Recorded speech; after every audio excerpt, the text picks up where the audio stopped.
ನಮಸ್ಕಾರ ಸ್ನೇಹಿತರೆ. ಮಕರ ಸಂಕ್ರಾಂತಿ ಹಬ್ಬವು ಈ ರಾಶಿಗೆ ತುಂಬ ಅದೃಷ್ಟ. ಹರಿದು ಬರಲಿದೆ ಹಣ.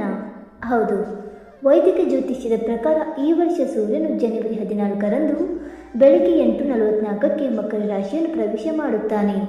ಸೂರ್ಯನ ಈ ಸಂಚಾರವನ್ನು ಮಕರ ಸಂಕ್ರಾಂತಿ ಹಬ್ಬ ಎಂದು ಆಚರಿಸಲಾಗುತ್ತೆ. ಹಾಗಾಗಿ ಈ ಬಾರಿ ಮಕರ ಸಂಕ್ರಾಂತಿಯು ಯಾವ ರಾಶಿಗೆ ಅದೃಷ್ಟ ತರಲಿದೆ? ಮಕರ ಸಂಕ್ರಾಂತಿ ಹಬ್ಬವನ್ನು ಹಿಂದೂ ಧರ್ಮದಲ್ಲಿ ಬಹಳ ಮುಖ್ಯವೆಂದು ಪರಿಗಣಿಸಲಾಗಿದೆ. ಈ ದಿನ ಸೂರ್ಯ ದೇವರು ಧನು ರಾಶಿಯಿಂದ ಮಕರ ರಾಶಿಯನ್ನು ಪ್ರವೇಶ ಮಾಡುತ್ತಾನೆ. ಆದ್ದರಿಂದ ಈ ದಿನ ಸೂರ್ಯ ದೇವರನ್ನು ಪೂಜಿಸಲಾಗುತ್ತದೆ ಮತ್ತು ದಾನಗಳನ್ನು ಸಹ ನೀಡಲಾಗುತ್ತದೆ. ಇನ್ನು ಧಾರ್ಮಿಕ ನಂಬಿಕೆಯ ಪ್ರಕಾರ ಮಕರ ಸಂಕ್ರಾಂತಿಯ ದಿನದಂದು ಗಂಗಾ ಸ್ನಾನ ಮತ್ತು ದಾನ ಮಾಡುವುದು ಶುಭ ಫಲಿತಾಂಶಗಳನ್ನು ತರುತ್ತದೆ.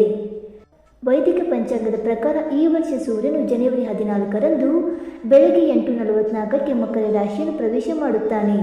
ಇದರಿಂದಾಗಿ ಜನವರಿ 14ರಂದು ಮಕರ ಸಂಕ್ರಾಂತಿ ಹಬ್ಬವನ್ನು ಆಚರಿಸಲಾಗುತ್ತದೆ. ಈ ಸೂರ್ಯನ ಸಂಚಾರವು ಅನೇಕ ರಾಶಿಚಕ್ರ ಚಿಹ್ನೆಗಳಿಗೆ ಪ್ರಯೋಜನಕಾರಿಯಾಗಿದೆ. ಆದರೆ ಈ 3 ರಾಶಿಚಕ್ರದ ಚಿಹ್ನೆಗಳಿಗೆ ಬಹಳ ವಿಶೇಷ ಮತ್ತು ಪ್ರಯೋಜನಕಾರಿ ಎಂದು ಸಾಬೀತುಪಡಿಸಬಹುದು. ಆ ಅದೃಷ್ಟದ ರಾಶಿಗಳು ಯಾವುವೆಂದು ತಿಳಿಯೋಣ. ಪುಷ್ಯ ನಕ್ಷತ್ರದಲ್ಲಿ ಸೂರ್ಯ ಸಂಚಾರ. ಪುಷ್ಯ ನಕ್ಷತ್ರದಲ್ಲಿ ಸೂರ್ಯ ದೇವನ ಸಂಚಾರ ನಡೆಯಲಿದೆ. ಈ ದಿನ ಸೂರ್ಯನು ಮಕರ ರಾಶಿಯನ್ನು ಪ್ರವೇಶಿಸುತ್ತಾನೆ ಮತ್ತು ಪುಷ್ಯ ನಕ್ಷತ್ರದಲ್ಲಿ ಸಾಗುತ್ತಾನೆ. ಭಗವಾನ್ ಸೂರ್ಯನ ಈ ಸಂಕ್ರಮಣವು ಕೆಲವು ರಾಶಿಚಕ್ರ ಚಿಹ್ನೆಗಳಿಗೆ ತುಂಬ ಮಂಗಳಕರ ಮತ್ತು ಪ್ರಯೋಜನಕಾರಿಯಾಗಿದೆ. ಹಾಗಾದರೆ ಆ ಅದೃಷ್ಟದ ರಾಶಿಗಳು ಯಾವುವೆಂದು ತಿಳಿದುಕೊಳ್ಳೋಣ. ಬನ್ನಿ ಸ್ನೇಹಿತರೆ. ಅದಕ್ಕೂ ಮುಂಚೆ ನೀವು ನಮ್ಮ ಚಾನಲ್ಗೆ ಸಬ್ಸ್ಕ್ರೈಬ್ ಮಾಡದೆ ನೋಡ್ತಾ ಇದ್ದರೆ ದಯವಿಟ್ಟು ನಮ್ಮ ಚಾನಲ್ಗೆ ಸಬ್ಸ್ಕ್ರೈಬ್ ಮಾಡಿಕೊಳ್ಳಿ ಸ್ನೇಹಿತರೆ. ಹಾಗೆ ವೈದಿಕ ಜ್ಯೋತಿಷ್ಯ ಮತ್ತು ಆಚಾರ ವಿಚಾರಗಳಲ್ಲಿ ನಂಬಿಕೆ ಇದ್ದರೆ ವಿಡಿಯೋಗೊಂದು ತಪ್ಪದೆ ಲೈಕ್ ಕೊಟ್ಟು ನಿಮ್ಮ ಆತ್ಮೀಕ ಶೇರ್ ಮಾಡಿ. ಮೊದಲನೆಯದಾಗಿ ಮೇಷರಾಶಿ. ಮೇಷರಾಶಿಯವರಿಗೆ ಮಕರ ಸಂಕ್ರಾಂತಿಯ ಹಬ್ಬವು ತುಂಬ ಪ್ರಯೋಜನಕಾರಿಯಾಗಿದೆ. ಈ ಅವಧಿಯಲ್ಲಿ ನಿಮ್ಮ ಸೌಕರ್ಯಗಳು ಹೆಚ್ಚಾಗುತ್ತವೆ ಮತ್ತು ನಿಮ್ಮ ವೈಯಕ್ತಿಕ ಜೀವನದಲ್ಲಿ ಸಂತೋಷ ಕೂಡ ಇರುತ್ತದೆ.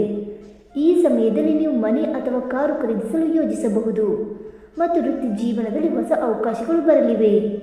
ಪ್ರಗತಿಯ ಹಾದಿಗಳು ತೆರೆದುಕೊಳ್ಳುತ್ತವೆ. ನೀವು ಆಸ್ತಿ, ರಿಯಲ್ ಎಸ್ಟೇಟ್ ಅಥವಾ ವೈದಿಕ ಕ್ಷೇತ್ರದಲ್ಲಿ ತೊಡಗಿಸಿಕೊಂಡಿದ್ದರೆ ಈ ಅವಧಿಯಲ್ಲಿ ನೀವು ಪ್ರಯೋಜನಗಳನ್ನು ಪಡೆಯಬಹುದು ಮತ್ತು ಹಣದ ಹೂಡಿಕೆಯ ಮೇಲೆ ನೀವು ಉತ್ತಮ ಆದಾಯವನ್ನು ಪಡೆಯಬಹುದು. ನೀವು ತಾಯಿಯ ಬೆಂಬಲ ಮತ್ತು ಆಶೀರ್ವಾದವನ್ನು ಪಡೆಯುತ್ತೀರಿ.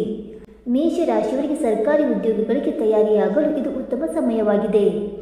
ನೀವು ಹೊಸ ಉದ್ಯೋಗವನ್ನು ಸಹ ಪಡೆಯಬಹುದು ಮತ್ತು ಹೊಸ ಆದಾಯದ ಮೂಲಗಳು ಸಹ ನಿಮಗಾಗಿ ತೆರೆದುಕೊಳ್ಳುತ್ತವೆ.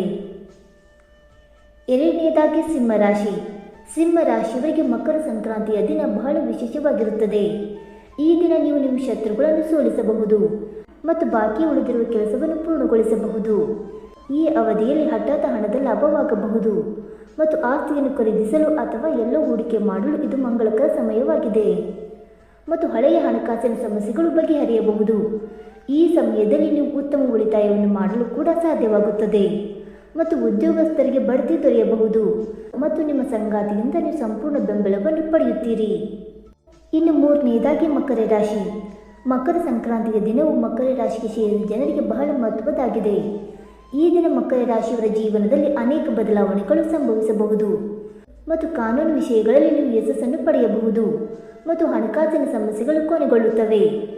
ಈ ಅವಧಿಯಲ್ಲಿ ನಿಮ್ಮ ವೈಯಕ್ತಿಕ ಮತ್ತು ವೃತ್ತಿಪರ ಜೀವನದಲ್ಲಿ ಸಂತೋಷ ಇರುತ್ತದೆ ಮತ್ತು ಸಮಾಜದಲ್ಲಿ ನಿಮ್ಮ ಗೌರವ ಮತ್ತು ಮನ್ನಣೆ ಹೆಚ್ಚಾಗುತ್ತದೆ. ನಿಮ್ಮ ಆತ್ಮವಿಶ್ವಾಸದಲ್ಲಿ ಅಗಾಧವಾದ ಹೆಚ್ಚಳವಾಗುತ್ತದೆ ಮತ್ತು ವಿವಾಹಿತರ ಸಂಬಂಧಗಳು ಗಟ್ಟಿಯಾಗುತ್ತವೆ ಮತ್ತು ಮದುವೆಗೆ ಕಾಯುತ್ತಿರುವವರಿಗೆ ಒಳ್ಳೆಯ ಪ್ರಸ್ತಾಪಗಳು ಬರಬಹುದು ಮತ್ತು ನಿಮ್ಮ ವೃತ್ತಿ ಜೀವನದಲ್ಲಿ ನೀವು ಉತ್ತಮ ಯಶಸ್ಸನ್ನು ಪಡೆಯುತ್ತೀರಿ. ಈ ಸಮಯದಲ್ಲಿ ನಿಮ್ಮ ಅನೇಕ ಆಸೆಗಳು ಈಡೇರಬಹುದು.